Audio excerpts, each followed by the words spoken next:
أعوذ بالله من الشيطان الرجيم. بسم الله الرحمن الرحيم. الحمد لله والصلاة والسلام على رسول الله وعلى آله وصحبه ومن والاه. رب اشرح لي صدري ويسر لي أمري واحلل عقدة من لساني يفقهوا قولي. سبحانك لا علم لنا إلا ما علمتنا إنك أنت العليم الحكيم. وحسبنا الله ونعم الوكيل. نعم المولى ونعم النصير. لا حول ولا قوة إلا بالله العلي العظيم. لا حول ولا قوة إلا بالله العلي العظيم. لا حول ولا قوة إلا بالله العلي العظيم. أما بعد. قال الله تعالى في القرآن الكريم: أعوذ بالله من الشيطان الرجيم. يرفع الله الذين آمنوا منكم والذين أوتوا العلم درجات. وقال الرسول صلى الله عليه وسلم: إنما العلم بالتعلم والفقه بالتفقه. من يرد الله به خيرا يفقهه في الدين. صدق الله ورسوله. قال المصنف, berkata pengarang kitab Munyatul Musalli Syekh Daud bin Abdullah Al-Fatani rahimahullahu taala, mudah-mudahan merahmatinya oleh Allah taala wa nafa'na bi ulumihi fid dharain amin. Dan mudah-mudahan kita mengambil manfaat di dunia dan juga akhirat. Kata Hasan Al-Basri. Baik, Hasan Basri ini adalah tabi'in. Apa makna tabi'in? Tabi'in ini maknanya mereka ni generasi selepas sahabat Nabi. Sahabat ni adalah generasi yang dapat hidup bersama Nabi, melihat batang tubuh Nabi, beriman dengan Nabi dan mati dalam keadaan beriman. Itu maknanya mereka belajar daripada Nabi kita Muhammad sallallahu alaihi wasallam, bukan daripada kitab yang Nabi tulis, tapi daripada apa yang Nabi cakap, apa yang Nabi buat, apa yang Nabi akui, yang berupa hadis-hadis Nabi sallallahu alaihi wasallam. Nabi tak menulis buku, Nabi tak menulis kitab. Sahabat-sahabat dia tak belajar daripada Nabi melalui kitab. Sebab Nabi ni al-ummiyu, yang tak tahu menulis dan tak tahu membaca. Dan bukanlah bermakna sifat itu mengurangkan martabat kedudukan Nabi. Bahkan dia menjadi hujah kepada kebenaran dan kesahihan agama, kesahihan Al-Quran itu sendiri. Bukan ciptaan, bukan karangan daripada Nabi SAW. Jadi tabi'in ialah mereka yang hidup bersama dengan sahabat Nabi. Mereka beriman, mereka mati dalam keadaan beriman. Mereka belajar daripada sahabat-sahabat Nabi tentang ajaran-ajaran Islam yang datang daripada sumber Al-Quran dan juga sumber Al-Hadis Nabi kita Muhammad sallallahu alaihi wasallam. Jadi Hasan Al-Basri ni adalah dia dianggap sebagai qadi Basrah. Qadi zaman tu hebatlah. Dia yang memfatwa, yang memutuskan hukum di Basrah. Apa kata dia? Tiap-tiap sembahyang tanpa kehadiran hati. Maknanya sembahyang tanpa hudur al-qalb. Hudur al-qalb ni maknanya hati kita hadir dalam diri kita, dalam keadaan kita tahu kita sembahyang, dalam keadaan hati kita menyedari bahawa sembahyang ni adalah ibadat kepada Allah, menyedari bahawa Allah memerhatikan kita, dan khusyuk kepada Allah Ta'ala. Khusyuk maknanya ada rasa takut kepada Allah Ta'ala. Hati menumpu kepada Allah. Itu yang dikatakan hadir hati. Jadi kalaulah sembahyang tanpa hadir hati padanya, pada sembahyang adalah lebih hampir kepada siksaan Allah. Kerana hadir hati dan khusyuk ni adalah roh kepada sembahyang. Roh kepada sembahyang. Maksudnya kalaulah jasad yang tak ada roh, maka itulah jasad yang mati kan. Begitulah sembahyang yang tak ada roh, maknanya sembahyang yang mati, yang tak hidup dalam diri kita.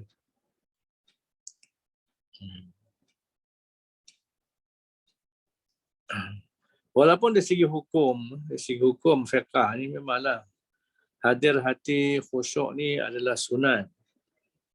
Apa maknanya? Maknanya kalau tak khusyuk, tak hadir hati, sah sembahyang.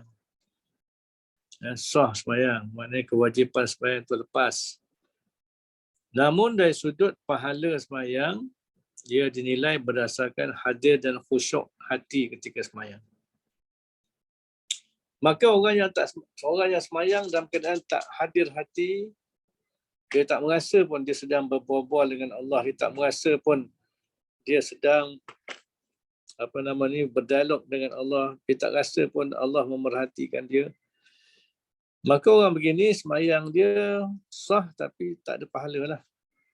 Ataupun kurang sangat pahalanya. Dan semayang yang sempurna dengan khusyuk inilah yang akan dinilai oleh Allah Ta'ala di akhirat, di padang mahsyar nanti. Maknanya amalan yang pertama yang akan dinilai di akhirat ialah semayang. Bayangkan kalau semayang kita tak ada pahala, semayang kita tak ada makna di sisi Allah Ta'ala, Allah Ta'ala tak terima, maka sukarlah amalan-amalan lain nak diterima oleh Allah. Maka tak heranlah ini akan menyebabkan seseorang itu makin hampir kepada siksaan Allah. Itu yang disebut tadi. Adalah lebih hampir kepada siksaan Allah. Tapi kalau semayang yang khusyuk, itulah semayang yang akan memberikan kita pahala. Allah Ta'ala terima. Semayang itulah semayang yang kesan pada jiwa kita. Semayang yang dapat mencegah kita daripada perkara keji dan mungkar. Semayang yang mengajar lidah kita banyak berzikir. Semayang itulah yang mengajak hati kita banyak ingat Allah. Semayang itulah yang menjadikan perbuatan kita rokok, sujud ni sebagai satu gambaran perangai kita di luar semayang. Semayang beginilah yang akan mengajar kita supaya jaga mulut, jangan mengumpat dan seumpamanya. Itu kelebihan semayang yang sempurna yang diterima oleh Allah Subhanahu Wa Taala. Baik, ada hadis menyebut bahawa tiada apa yang diperolehi seseorang hamba. Ini mafhum hadislah, kefahaman yang dapat daripada hadis. Tiada apa yang diperolehi oleh seseorang hamba daripada sembahyangnya, melainkan bahagian mana dalam sembahyang itu dapat dihadirkan hati beserta Tuhannya. Maknanya kalaulah sembahyang tu kosong, tak ingat pada Allah, tak merasai kehadiran Allah, tak merasai berbual-bual dengan Allah, maka sembahyang tu tak ada makna lah. Sah tu sah tapi tak ada makna di sisi Allah. Itu yang kita takut. Berpuluh-puluh tahun sembahyang tapi sembahyang kita tak ada makna di sisi Allah.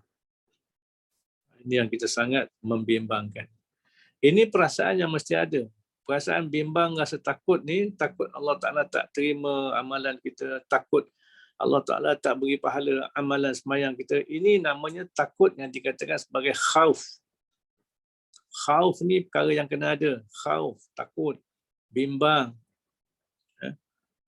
Runsing hati kita dengan sembahyang kita ni. Walaupun sembahyang kita ni kita anggap dari segi fiqahnya sah lah. Cukup rukun, cukup sunat semua sekali. Tapi bimbang-bimbang, tak ada pahala di sisi Allah disebabkan kerana khusyuk hati tidak ada. Maka oleh kerana itulah kita kena sungguh-sungguh sembahyang ni.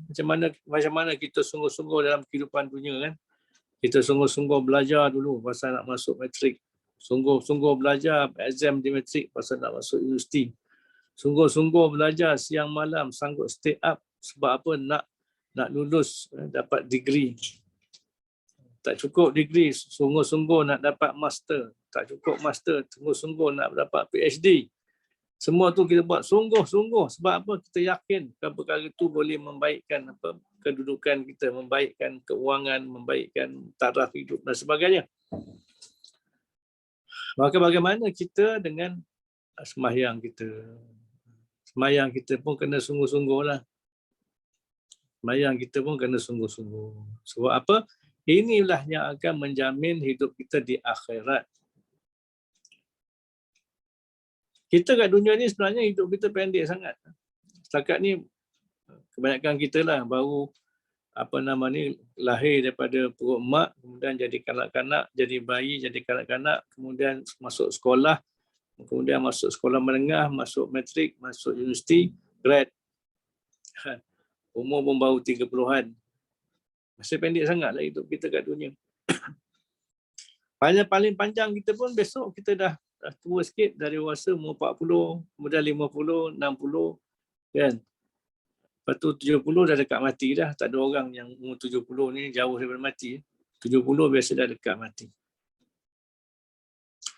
Tapi hidup kita di akhirat panjang lagi. Kita belum lagi memulakan hidup kita di akhirat. Kerana gerbang masuk pintu akhirat ni mati. Kita belum lagi rasa mati. Kita belum lagi rasa duduk dalam kubur. Macam mana duduk dalam alam barzakh. Kita masih belum rasa macam mana berlakunya kiamat. Kita masih belum rasa bagaimana dibangkitkan nanti di padang mahsyar. Belum rasa lagi. Tak ada pengalaman. Tak ada seorang pun yang ada pengalaman bangun di padang mahsyar nanti. Dalam keadaan tak ada apa-apa. Dalam keadaan total loss. Tak ada harta, tak ada duit, tak ada makanan, tak ada handphone, tak ada rumah, tak ada kasut, tak ada baju, tak ada seluar, tak ada apa semua. Total loss. Kita belum rasa lagi macam mana kena hisap di padang mahsyar amalan-amalan kita ni. Dibukakan buku amalan. Macam mana rasa kena timbang amalan. Bagaimana rasa lalu titian sirat. Jauh lagi, panjang lagi. Sebab itulah satu hari di akhirat sebanyak sama dengan 50 tahun, 50,000 tahun kat dunia. Tak pernah orang rasa. Hidup 1000 tahun pun tak tahu rasa macam mana. Nabi Nuh dulu hidup dekat 1000 tahun. Kita yang hidup sekarang ni tak pernah rasa macam mana nak hidup 1000 tahun kan. Jadi maknanya siapa yang tidak merhatikan persiapan dia untuk akhirat, inilah serugi-rugi manusia. Bahkan disebut dalam hadis sebagai ahmaq. Ahmaq ni maknanya dungu lah, dungu, bebal. Lawan dungu, lawan bebal ni ialah al-kais, cerdik. Nabi SAW menyebut al-kayyisu man dana nafsah wa amila lima ba'dal maut. Itu orang yang cerdik, orang yang bijaksana, iaitu orang yang sentiasa menghitung-hitung amalan dia, menilai-nilai amalan dia, dan dia beramal untuk kehidupan lepas mati. Sebab hidup lepas mati ni jauh lagi, panjang lagi, lama lagi. Kena cari bekalan. Maka bekalan yang pertama untuk mati ni ialah sembahyang sebenarnya. Ini antara bekalan yang awal sekali yang kita kena jaga.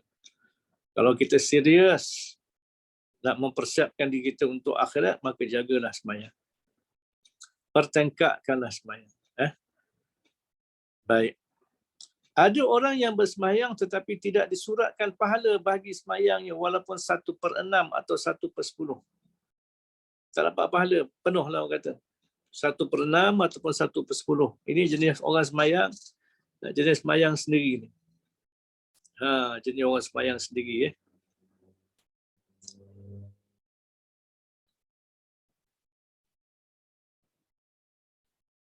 Maknanya dia tak sembahyang berjamaah. Orang yang sembahyang berjamaah berganda-ganda pahalanya. Walaupun sembahyang dia tak khusyuk, orang sembahyang berjamaah ni khusyuk dia khusyuk sembahyang orang yang khusyuk sembahyang orang berjemaah dikira secara jamaah juga. Ya, dikira secara berjamaah juga. Itu kena ingat. Maknanya kalau dalam sembahyang, katakanlah ada 20 orang, semua tak sembahyang tak khusyuk, tapi ada seorang khusyuk atau imam je khusyuk, maka dapat juga pahala khusyuk. Itu kelebihan sembahyang berjemaah. Atau orang lelaki, latihlah diri kita supaya sentiasa solat berjemaah. Kat masjid, kat surau. Apa kelebihan masjid dan surau? Kelebihan masjid dan surau ialah kerana masjid dan surau ni adalah tempat syiar Islam. Tempat syiar Islam. Kalaulah kita berpegang dengan pegangan mazhab Syafi'i yang mengatakan, dalam satu qaul mazhab Syafi'i mengatakan sembahyang jemaah ni adalah fardu kifayah, maka fardu kifayah itu tertunai apabila di tempat-tempat yang ada syiar Islam ditegakkan, masjid, surau ni diwujudkan solat berjemaah, maka barulah tertunai fardu kifayah. Katakanlah katakan Tok Imam tu malas lah hari ni, dia malas nak pergi sembahyang Jumaat sembahyang jemaah kat masjid. Dia sembahyang kat rumah je, sembahyang dengan anak dia, dengan isteri dia.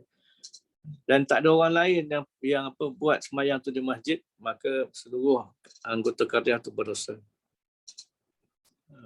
Sebab walaupun orang ada buat sembahyang jemaah di rumah, Tapi bukan sembahyang di tempat yang syiar Islam dipertontonkan. Penting sebenarnya syiar Islam.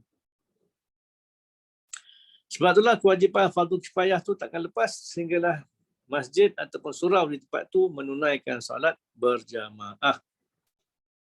Ini tuntutan pada orang lelaki. Yang dengar orang lelaki. Kan? Sebab itulah kalau balik kampung ke, duduk kat taman ke, jangan jauhi masjid dan surau. Kena dekat dengan masjid dan surau.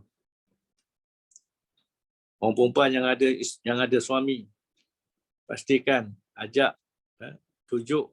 ajak dan pujuk suami supaya sembahyang di masjid dan surau.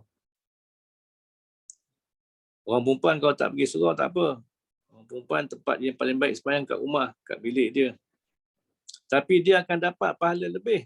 Pahala macam mana orang yang mengerjakan sembahyang berjamaah, kalaulah dia ajak suami dia sembahyang berjamaah di masjid dan surau.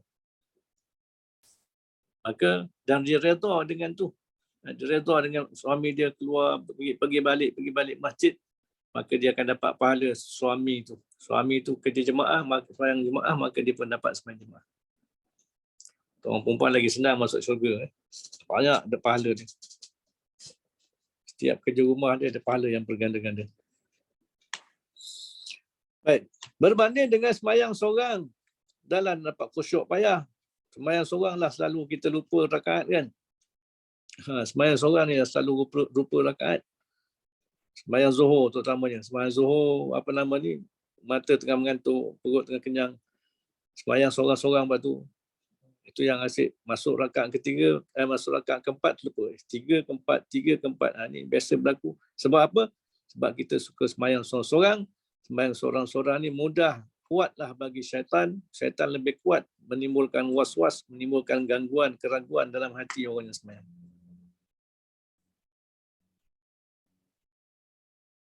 Baik. Apa yang disuratkan hanyalah sekadar kehadiran. Apa yang disuratkan, makna pahala yang disuratkan bagi sembahyang hanyalah sekadar menurut kehadiran hati. Hati tu hadir dalam sembahyang. Kalau hati tu tak hadir, hati tu tak attend dalam sembahyang, hati tu pergi tempat lain, pergi kedai makan lah, pergi kedai shopping lah, pergi mencari macam-macam kan. Maka tak adalah pahala. Ini ruginya. Rugilah kalau kita buat sembahyang, kita buat ibadat, tak dapat pahala. Rugi sangat. Kena ada rasa bimbang. Kena ada rasa khauf, bimbang dengan perkara. Barulah kita akan bersungguh-sungguh dalam melaksanakan ibadah. Jadi apa yang disuratkan hanyalah sekadar kehadiran hati terhadap Allah dengan khusyuknya di dalam sembahyang. Ingatlah Allah. Ingat Allah, ingat nama-nama Allah, ingat sifat-sifatnya, ingat kita sedang berbicara dengan dia, ingat tempat mengadu pada Allah. Bila baca ihdinas siratal mustaqim, benar-benar minta petunjuk pada Allah. Pada seluruh diri kita. Tunjukkanlah kami ni, tunjukkan diri kita semua sekali. Apa makna diri? Diri kita terdiri daripada apa? Pertama, diri kita daripada anggota jasad ni. Supaya jasad kita ni yang 7 terutamanya, 2 mata, 2 telinga, 2 mata, 2 telinga, lidah kita, 2 tangan, 2 kaki, perut dan juga faraj kemaluan ni dapat petunjuk supaya mudah buat kerja-kerja amal, amal kebajikan, mudah untuk buat dosa, mudah jadi saluran untuk dapat pahala, tak dosa pula, dapat pahala. Minta petunjuk untuk anggota badan. Sebab anggota badan ni dia termasuk perkara yang akan ditanya besok di akhirat. Ada 4 soalan utama yang ditanya di akhirat. Ya. La tazulu qadama 'abdin yaumal qiyamah hatta yus'ala an umurih. Pertama yang akan ditanya pada anak-anak Adam. Anak Adam takkan berganjak daripada padang mahsyar sehingga ditanya dengan 4 perkara. Pertama tentang umur dia. Wa an ilmihi, yang kedua tentang ilmu dia. Dia belajar ke tak belajar? Kalau belajar beramal ke tak beramal? Kena tanya. Sebab itulah fardu ain ni wajib. Wajib belajar, wajib amal. Jangan buat main, jangan memperendahkan, jangan memperkecilkan, jangan memandang rendah, memandang mudah dengan ilmu fardu ain. Ilmu fardu ain ni bukan sekadar fiqh, dia termasuk akidah, dia termasuk perjalanan hati itu sendiri. Itu semua fardu ain. Yang ketiga yang ditanya daripada masyarakat ialah wa an malihi min aina iktasaba wa fi ma anfaqah. Daripada mana dapat harta dan ke mana belanja. Itu yang tak tahan tu. Belanja pun kena tanya. Dan yang keempat ialah wa an jismihi, jasad tubuh badan ni. Fi ma ablah, guna apa yang kita gunakan anggota ni. Sebab itulah kita minta ihdinas siratal mustaqim, kita minta petunjuk Allah pada seluruh anggota kita. Supaya mudah beramal, mudah beribadat, mudah jadi jalan untuk pahala. Pertama. Yang kedua, kita minta petunjuk hidayah untuk roh kita. Roh ni dalam badan kita. Bila mati besok, tinggal roh je. Badan tak apa dah. Badan ni kita makan, minum untuk badan kat dunia. Dapat tenaga, dapat oksigen, dapat apa macam-macam. Itu dunia. Tapi mati alam barzakh, jasadnya hancur, tak ada apa. Yang tinggal roh. Maka roh ni pun kita perlukan hidayah. Supaya roh sentiasa merasai keberadaan Allah Ta'ala. Merasai hubungan dengan Allah.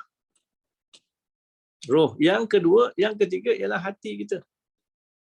Hati kena dapat petunjuk. Barulah hati ini akan dipenuhi dengan iman, dengan takwa, dengan segala kebaikan, kemuliaan. Yang keempat ialah akal. Akal pun perlu petunjuk. Kalau tidak, akal ini jadi jahat. Akal tanpa petunjuk akan jadi jahat, menyeleweng. Dan juga yang kelima ialah nafsu kita. Ini nafsu yang paling jahat, ni paling susah ni. Nafsu yang jadikan kita malas. Malas nak semayang, malas nak usrah, malas nak belajar agama, malas nak buat gerakan, malas nak involve dengan dakwah, malas nak kena tarbiyah, malas saja. Malas je pada nafsu lah. Malas dengan lemah. Al-ajzu wal kasal. Ini dua penyakit paling besar. Dengar azan pun malas nak bangun. Dengar azan tapi malas nak bangun sembahyang. Malas nak bangun pergi masjid, surau seumpamanya. Malas. Sebab apa? Nafsu. Begitu juga dengan al-ajzu. Al-ajzu ni maknanya lemah. Kata Nabi ajar, Allahumma inni a'udzubika minal ajzi wal kasal. Kena doa. Kalau nak buang sifat perangai malas dengan perangai lemah ni, kita kena doa, minta pada Allah. Ini benda kerohanian, benda-benda sifat kerohanian. Kita tak nampak sifat lemah, sifat malas ni. Kita akan nampak dia punya kesan pada anggota kita, kesan pada diri kita. Malas nak sembahyang, malas baca Quran, malas baca maksurat, malas nak belajar, malas nak usrah, malas, lemah nak berjuang, lemah nak. Ini bahaya sebenarnya. Lepas kita minta sungguh-sungguh pada Allah, minta hidayah pada Allah untuk diri kita sendiri. Ambil berat diri kita sendiri, jangan duk ambil berat jaga tepikan orang je. Baik, kehadiran hati boleh berubah kepada banyak sedikitnya mengikut kadar lalai dan jaganya. Lalai lawan dia jagalah. Zikir, ingat, lawannya lupa. Ini yang sedang biasa berlaku dalam diri kita. Jadi lalai dan jaga hati itu, itulah yang boleh membawa kepada hadir hati dalam sembahyang. Kalau hati kita lalai daripada ingat Allah, lalai dengan disebabkan benda-benda lain, harta kita, duit kita, bisnes kita, dunia kita, kerja kita dan sebagainya, maka yang akan masuk dalam hati itu ialah lalai. Walaupun anggota ada, walaupun hati ada, mata ada, telinga ada, semua ada, tapi tak digunakan untuk sentiasa rasa jaga, sedar tentang wujud Allah, maka dia akan lalai dalam sembahyang. Wal-'iyadzubillah. Jangan sampai lalai ini menguasai kita. Orang yang dikuasai oleh kelalaian ni, ini bahaya. Kalau dia ekstrim, dia akan bahaya. Dalam keadaan yang sangat berbahaya. Allah Ta'ala sebut dalam surah apa? Surah,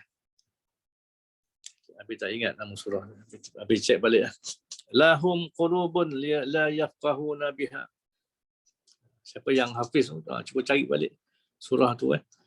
Walaqad zara'na, kami telah penuhkan li jahannam, neraka jahannam, katsiran minal jinni wal ins.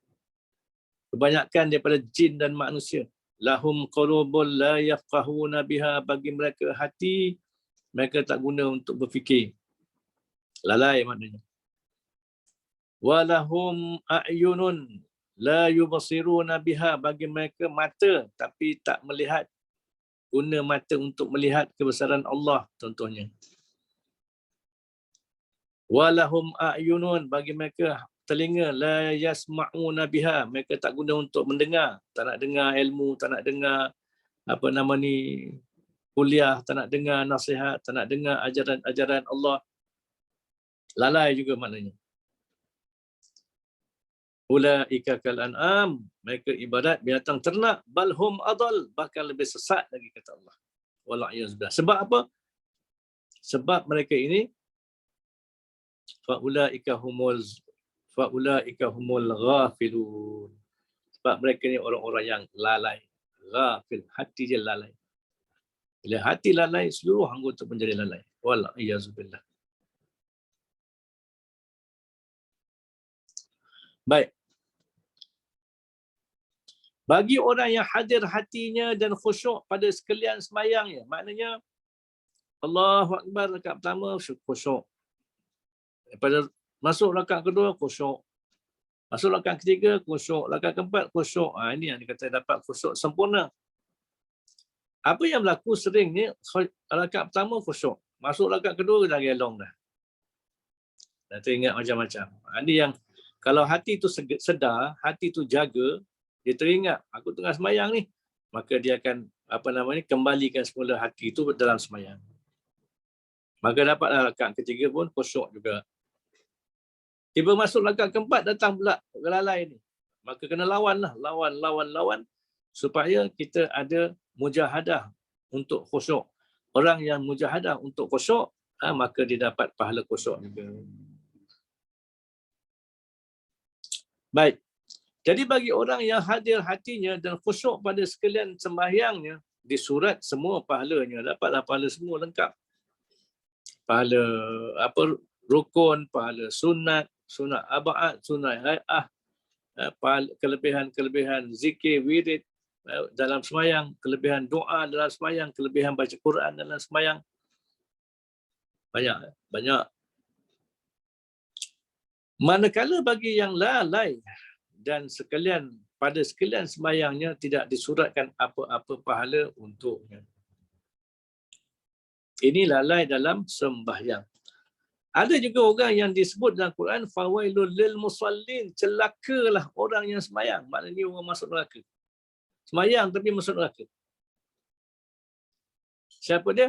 Allazina hum an salatihim sahun, iaitu orang yang meninggalkan sembahyang ataupun yang mentakhirkan sembahyang. Dia melengah-lengahkan sembahyang sehingga akhir terlepas waktu sembahyang. Taubatlah. Ini dosa besar sebenarnya. Dosa besar. Itu yang dikatakan an salatihim, dia meninggalkan sembahyang. Disebabkan apa? Sahun, disebabkan kelalaian. Wal'iyazbillah. Tak sewajarnya kita masih bergelumang dengan perkara ini. Tak sewajarnya. Kita dah ikut usrah, dah ikut tamrin, dah ikut macam-macam, dah gerak dan jemaah di kampus, dah macam-macam. Maka tak seyogianya kita masih terjerumus ke lembah dosa yang begini. Wal'iyazbillah. Apa yang sepatutnya kita buat? Yang sekarang ni kita dah mempertingkatkan sembahyang kita. Sepatutnya, ini cerita sepatutnya. Sebab kita sekarang ni dah patutnya mempertingkatkan sembahyang. Sama ada mempertingkatkan ilmu, mempertingkatkan khusyuk, mempertingkatkan kesan sembahyang dalam diri kita. Baik. Qala musannif rahimahullahu ta'ala, hai orang yang berkendakkan kelazatan bermunajat dengan Tuhan, hendaklah bekerja, yakni bermujahadah, sungguh-sungguh, bekerja keras. Bermujahadah sungguh-sungguh. Moga-moga Allah Ta'ala mengasihaninya, beri rahmat pada dia. Macam mana kita bersungguh-sungguh dalam kehidupan kita lah. Kan? Jadi doktor, sungguh-sungguh belajar, hafal segala buat saraf, hafal. Nak jadi doktor belajar, orang kata siang malam belajar menghafal, memahami. Nak jadi engineer, segala formula kita hafal, segala kiraan kita tahu. Nak jadi saintis, nak jadi apa, macam-macam. Kita sanggup bekerja keras. Sedangkan kesannya untuk dunia je. Sedangkan semayang ni, kerja keras kita semayang untuk keselamatan di akhirat. Maka kita seboleh-bolehnya hendaklah bekerja keras untuk mendapatkan kehadiran hati, khusyuk dan ikhlas terhadap Allah Ta'ala. Ini semua amalan-amalan hati. Hadir hati, khusyuk dan ikhlas. Ini semua amalan-amalan hati.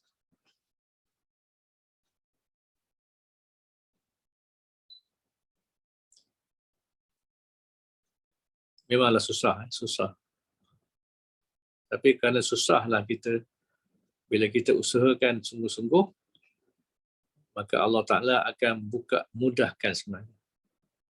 Wallazina jahadu fina lanahdiyannahum subulana. Orang-orang yang bersungguh-sungguh pada mentaati kami, mentaati perintah Allah Ta'ala, lanahdiyannahum subulana, kami benar-benar akan buka lagi pintu-pintu hidayah untuk dapat mengenal jalan-jalan menuju Allah Subhanahu Wa Ta'ala.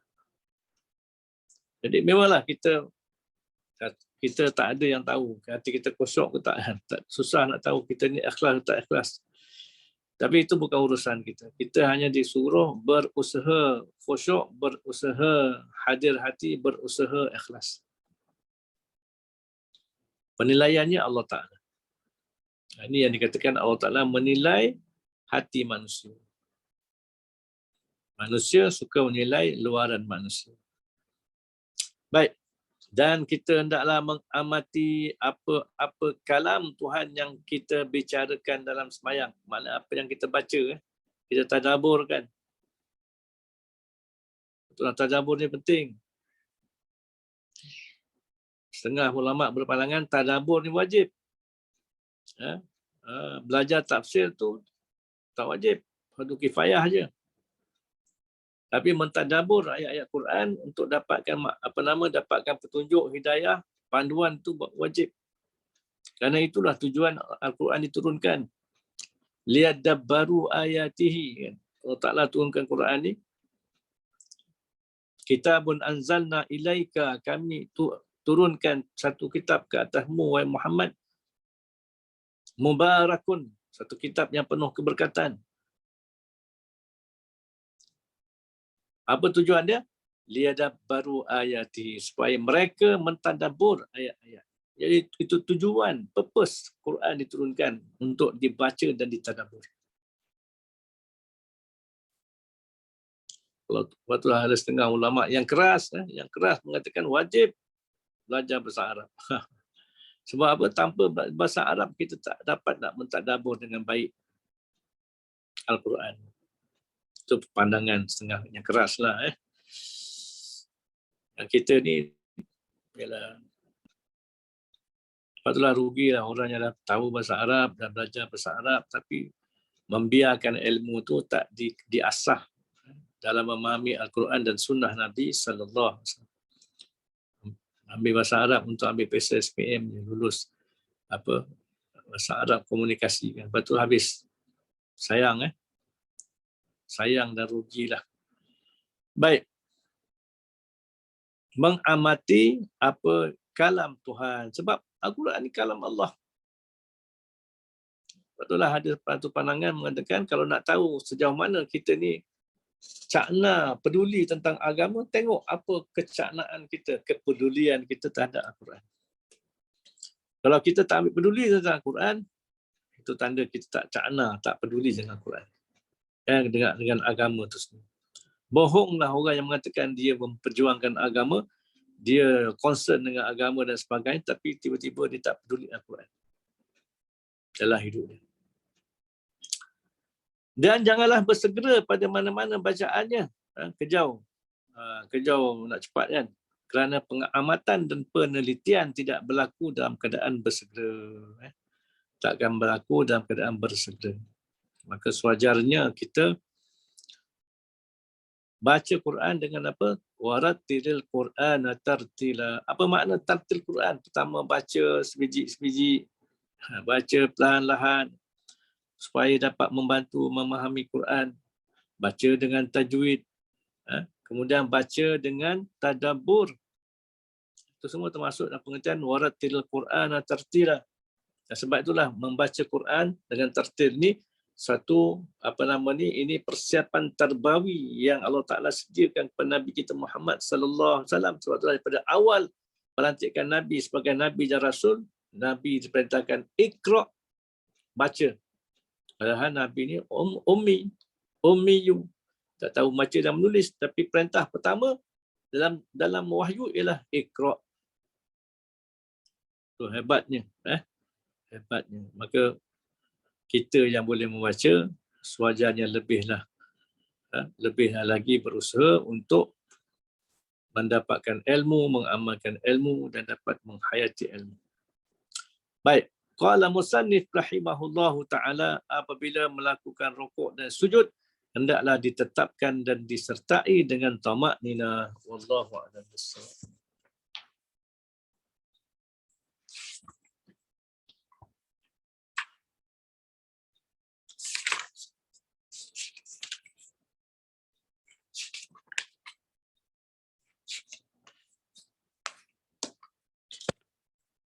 Qala musannif rahimahullahu taala,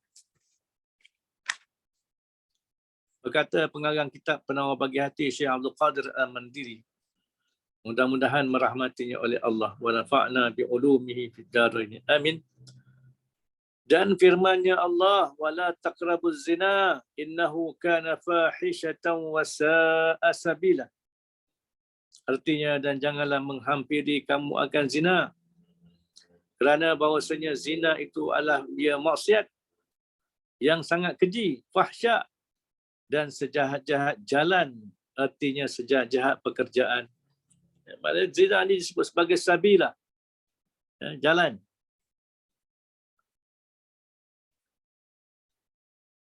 Sebab apa? Sebab jalan menuju zina ni memang banyaklah.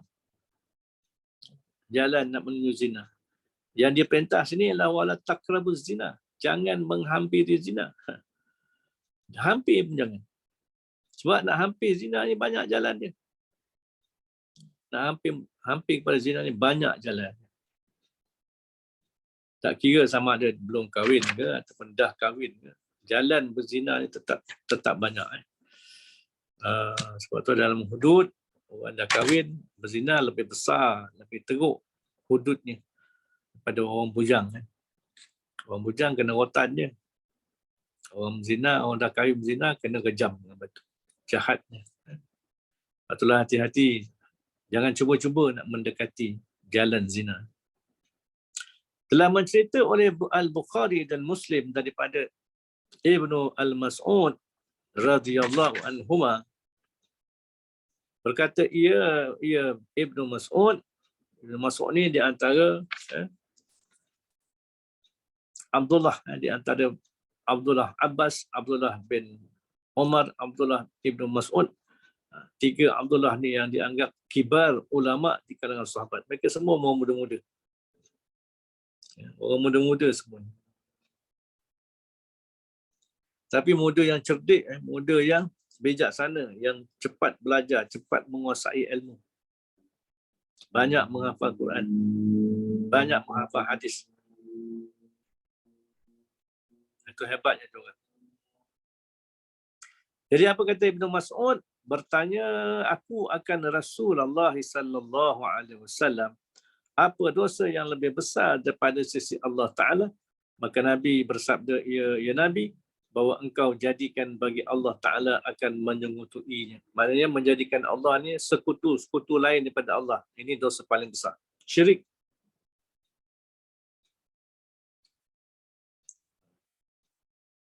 Maknanya apa tadi? Bahawa engkau jadikan bagi Allah Ta'ala akan menyekutuinya, ada syirik bagi Allah, dan ia juga menjadikan akan dikau. Maknanya yakin bahawa ada yang lain daripada Allah yang menjadikan kita lah, menjadikan manusia. Bersembah aku bahawasanya demikian itu sesungguhnya dosa yang sangat besar. Syirik itu. Bersembah aku lagi kemudian apa lagi dosa lebih besar? Apa lagi dosa yang besar? Bersabda ya Nabi SAW bahawa engkau bunuh anak engkau kerana takut engkau bahawa makan ia serta engkau. Maknanya takut bunuh anak sebab takut anak akan makan bersama. Kerana apa? Takutkan kefakiran. Ini perangai Arab dulu lah. Menyusahkan. Anak menyusahkan, nak cari makan untuk anak sebagainya, akhirnya bunuh anak. Memang ini dosa zaman jahilah Arab. Tapi sekarang pun dah ada dah. Susah nak jaga anak, je bunuh. Bersembah aku itu masuk lagi bersembah. Kemudian apa? Apa lagi dosa yang besar? Bersabda ya Nabi SAW bahawa engkau berzina akan perempuan orang yang hampir dengan rumah engkau. Wallahu a'lam. Maknanya berzina dengan jiran. Ini banyak berlaku. Kadang dekat Felda, rumah-rumah Felda dekat-dekat kan. Suami pergi kerja, potong getah lah, cari potong kelapa sawit lah. Kadang-kadang berlaku banyak peristiwa yang tak diingini sebab rumah-rumah Felda ni dekat-dekat. Kayu kat tu. Jangan Felda, kat dekat flat-flat, rumah-rumah setinggan banyak berlaku. Itulah bahaya. Itulah orang perempuan kena jaga kehormatan dia, jangan keluar rumah melainkan diizinkan oleh suami. Orang perempuan ni bila keluar je, dia bujang ke, dia dah kahwin ke, memang jadi tarikan. Perempuan ni macam mana pun dia tetap jadi tarikan. Kata Tok Guni Aziz, orang perempuan ni lagi dipandang makin cantik.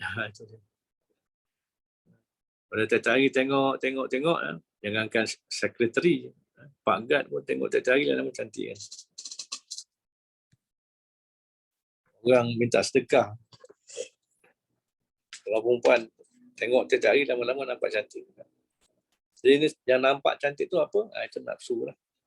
Itu sebab nafsu ditunggang oleh syaitan untuk menyesatkan, menjerumuskan manusia kepada dosa tersebut. Baik. Habis tentang fasal yang kelima. Tentang sebenarnya ilmu ni kita dah faham, dah tahu, dah faham, dah belajar. Maka amalkanlah, wajiblah beramal. Wajiblah beramal. Baik, fasal yang ke-6 dan fasal yang ke-7 pada menyatakan dua tangan dan dua kaki disekalikan. Fasal yang ke-6 dan fasal yang ke-7. Sebab kaki dengan tangan ni memang sering berganding. Itulah orang Melayu sebut kaki tangan. Kaki tangan kolej, kaki tangan sekolah, kaki tangan. Anggota yang sangat penting dalam hidup kita. Baik. Ketahui olehmu, hai talib, hai penuntut ilmu. Wa talibah. Bahawasanya Allah Ta'ala menjadikan ya Allah bagi engkau akan dua tangan dan dua kaki. Maknanya dua tangan, dua kaki ni Allah jadikan. Allah Ta'ala tundukkan dua tangan, dua kaki ni pada kita. Bayangkanlah kalau Allah Ta'ala tak tundukkan dua tangan dan dua kaki ni pada kita, susah kita. Tangan kita melawan kehendak hati kita. Kita nak pegang, kita nak pegang. Kita nak suap makan nasi, kita tak nak suap. Kan susah berlawan antara kehendak hati dengan tangan. Itulah juga dengan kaki. Dengan kaki. Apa yang kita suruh dia tak buat. Kan susah. Tapi Allah Ta'ala tundukkan. Alam tarau. Apakah kamu tidak melihat? Alam tarau. Annallah, bahawasanya Allah Ta'ala itu sakhara lakum, telah menundukkan bagi engkau ma fil ardi jami'ah, segala apa yang ada di bumi untuk engkau. Nampak tak? Semua Allah tundukkan untuk kita manusia. Ada pokok tunduk pada kita, boleh guna macam-macam pokok. Ada binatang boleh guna untuk kita. Ada biji-biji apa ni, ada biji timah, ada logam, semua ditundukkan. Ada tanah ditundukkan, ada air ditundukkan pada kita. Segala-gala Allah Ta'ala tundukkan bumi ini untuk kita manusia guna. Sebab itulah semua tunduknya pada kita. Boleh ikut je. Kita nak makan, nak minum, semua tunduknya. Dan yang lebih hebat lagi, Allah Ta'ala tundukkan tu dalam keadaan free, percuma. Tak ada kena bayar. Tak kena bayar. Kita dah makan nasi daripada kecil sampai ke besar ni, dah berpuluh-puluh, agaknya dah berpuluh-puluh kilogram, beratus, mungkin dah bertan-tan makan nasi. Semuanya percuma. Kita dah minum air bertangki-tangki sejak kecil sampai besar ni. Semuanya percuma. Tak ada kena bayar.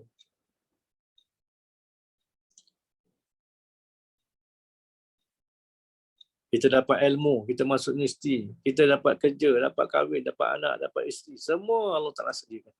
Semua Allah Ta'ala tundukkan pada kita. Percuma. Yang dia minta satu je. Kita sembah dia. Kita sembah dia. Itu je. Beribadat pada dia. Illa liya'budullah. Itu kelebihan. Cuma, walaupun tak kena bayar, kita diminta sembah dia, ada satu lagi yang kecup perut dengar, iaitu summa latus'alunna yawma izin anin na'im. Allah Ta'ala akan tanya tentang nikmat-nikmat. Itu pun kecup perut juga tu.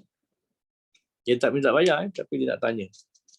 Betul, bertanya ni memang satu yang melakutkan. Dalam hidup kita ni, bab tanya, kena tanya memang banyak melakutkan. Kena tanya kenapa tak datang prep, kena tanya periksa daripada UPSR, daripada PMR, daripada SPM, daripada matrik sampai universiti, kena tanya soalan-soalan macam-macam, kecup perut. Macam mana agak yang kena tanya besok di akhirat. Jadi maknanya wajiblah kita mensyukuri segala nikmat ni. Allah Ta'ala beri percuma. Jadi Allah Ta'ala jadikan dua tangan dan dua kaki ini kerana beberapa manfaat yang bangsa akhirat dan yang bangsa dunia. Ada yang berguna untuk akhirat kita dan ada juga yang berguna untuk dunia kita. Dua-dua tak salah. Dua-dua boleh. Untuk dunia pun boleh, untuk akhirat pun boleh. Jangan kita kata untuk akhirat je. Tak betul. Untuk dunia pun kita perlukan tangan, kaki ni. Maka ada pun segala manfaat akhirat. Apa dia manfaat akhirat? Daripada kaki dan tangan ni. Maka mengerjakan engkau dengan keempat-empatnya, dua tangan, dua kaki ni, akan segala pekerjaan kebajikan, amal-amal yang baik. Termasuklah amal ibadat, amal kebaikan seperti berjalan kepada masjid. Guna kaki berjalan kepada masjid.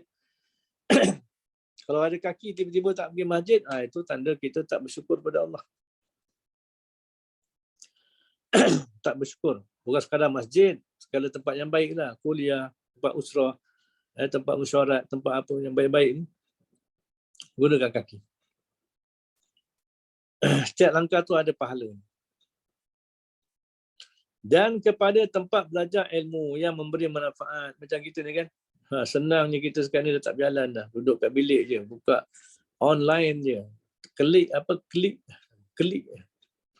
Klik ni daripada bahasa Kelantan kot, klik. Klik link je kan. Balik pada link. Klik link. Guna tangan, guna jari. Klik kat link je. Tak payah nak berjalan. Dulu kena berjalan, naik motor, naik basikal, pergi masjid, pergi surau, pergi tempat usrah, pergi kuliah sebagainya. Sekarang ni klik je. Yang klik ni pun payah juga. Yang klik ni pun payah juga orang nak buat. Itu namanya dia balik pada hati. Ya. Kalau nak 1000 dalih, tak nak 1000 dalih. Kalau nak 1000 dalih, kalau nak 1000 dalih, tapi kalau tak nak 1000 dalihnya, itulah kita manusia kan. Jadi maknanya berjalan tempat belajar ilmu yang memberi manfaat ni pun termasuk bangsa akhirat. Betul orang perempuan, dia walaupun kalau suami dia tak izinkan, dia boleh pergi keluar daripada rumah untuk sembahyang, untuk belajar fardu ain. Bukan pergi untuk pergi Maidan. Bukan untuk shopping, tapi untuk belajar fardu ain. Walaupun suami tak izinkan. Ini kena ingat. Tapi sebaik-baiknya, mintalah izin. minta izin. Kalau dia tak kasih tu pujuk belai lah dulu. Jangan kita lawan dulu kan.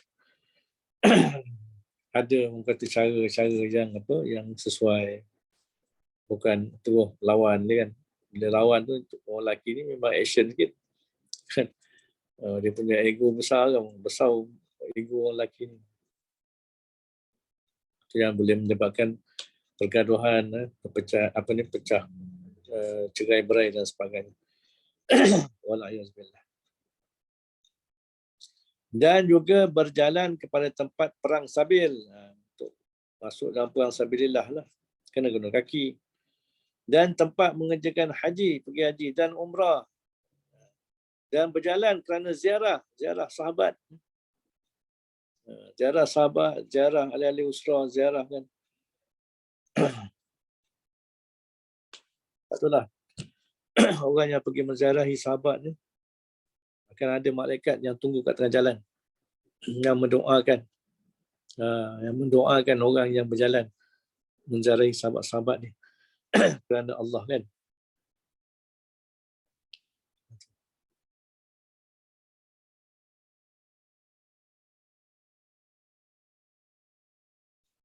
Ada hadis dia cerita bagaimana malaikat tanya pada orang yang nak pergi ziarah sahabat dia. Malaikat tanya, adakah kamu pergi ni halaka alaihi min ni'matin tarabaha? Adakah kamu pergi ziarah sahabat kamu ni kerana tujuan tertentu kan? Tujuan dunia lah. Tujuan nikmat, nak dapatkan nikmat sebagainya. Orang tu jawab, la. Melainkan dia kata apa? Ahbabtuhu. Kerana aku cintakan. Maka bila dapat begini, kerana cinta dia mencari sahabat-sahabat dia, maka Allah Ta'ala, maka malaikat itu mendoakan. Itu hebat ni. Kelebihan orang yang berziarah. Baik. Dan juga menghubung rahim ni, silaturahim. Itulah orang yang memutuskan silaturahim ni tak masuk syurga. La yadkhulul jannah qati'ur rahmi. Tak masuk syurga orang yang memutuskan silaturahim. Ini yang kena hati-hati. Banyak sebab yang boleh memutuskan silaturahim. Kita dulu nak bersaudara bukan main susah, nak bersaudara kan. Ukhuwah ni kena ada iman, ukhuwah kena ada pertemuan, ukhuwah macam-macam. Tiba-tiba senang je, kerana berbeza pandangan, putus saudara. Maka tak masuk syurga orang pun, haram hukum. Jadi hati-hati. Banyak, kalau kita nanti mengaji kitab ni, banyak yang jadi penyebab kepada putus, putus saudara, putus ukhuwah ni, putus ni kerana apa? Kerana kejahatan lidah sebenarnya. Lidah ni bawa berita tak tabayun, lidah berbohong, berdusta, lidah namimah, mengadu domba, lidah tukang bakar udara. Tukang bakar udara pun lidah, semua lidah. Itu bahayanya. Dan lainnya, dan lain-lainlah daripada yang telah disebut tadi, daripada segala ibadah yang dikerjakan dengan dua kaki. Dan juga seperti menghilangkan yang mungkar dengan tangan. Cegah kemungkaran dengan tangan. Sama ada betul-betul dengan kekuasaan ataupun dengan tangan betul. Cegah kemungkaran. Dan menulis akan ilmu. Ini kita mungkin tak boleh, kita sekarang tak menulis kitab, kita buat posting kan. Buatlah posting yang baik, Facebook ke, Instagram ke, medsos ni kan. Dengan tangan. Dan berjabat tangan dengan orang yang soleh. Hadis 7. Ada hadis yang menyebut, bukan 7. Ada hadis yang menyebut bila dua orang yang beriman bertemu, kemudian dia berpisah, maka bila dia bertemu saja bersalaman pun dah Allah Ta'ala dah ampunkan dosa dia. Dan bila dia berpisah pun dalam keadaan dia diampunkan dosa. Untuk kelebihan bertemu dan berpisah kerana Allah. Dan yang lain daripadanya yang disebut tadi, daripada segala ibadah yang dikerjakan daripada dua tangan. Jadi ini semua merupakan perbuatan-perbuatan yang bangsa akhirat yang membawa pada pahala, dan pahala ni adalah persiapan kita untuk menemui Allah Subhanahu Wa Taala untuk memulakan hidup kita kembali di akhirat nanti. Macam kita lah kan, kalau kita nak pindah mana-mana, katakanlah Aizat nak pindah ke England kan, maka antara bekalannya adalah duit lah untuk memulakan hidup baru dia di England dengan isteri dia dan sebagainya kan. Jadi memulakan hidup baru. Kena adalah bekalannya. Bekalan kita ialah duit. Tapi kalau agak akhirat, bekalan kita ialah pahala. Qala musannif rahimahullahu taala, dan ada pun segala manfaat dunia, wallahu a'lam bissawab.